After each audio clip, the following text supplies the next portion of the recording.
Pagputok ng liwanag nitong November 26, ginulantang ng mga tagpong ito ang mga residente ng isang barangay sa munisipalidad ng Naval sa Biliran. Hindi bababa sa 30 patay na mga aso at pusa ang tumambad sa labasan ng mga bahay at lansangan ng barangay Padre Sergio y Miguel.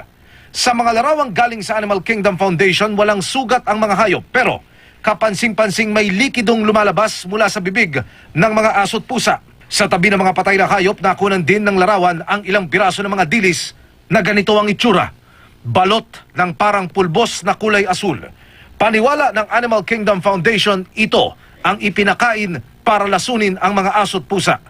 Walang kaduda-dudang sinadya raw ito at paglabag sa Animal Welfare Act. Ito ay criminal offense, ang pagpatay ng aso o pusa. Nakipag-ugnayan na ang Animal Kingdom Foundation sa Naval Municipal Police Station. May CCTV sa lugar pero hindi para umabatid kung may magagamit na ebidensya sa mga video recording na ito.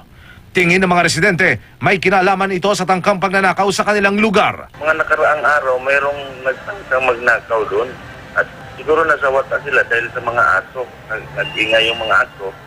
Ngayon, gusto nilang bumalik. Almost 2 weeks lang yung nakaraan, mayroong magnanakaw dito.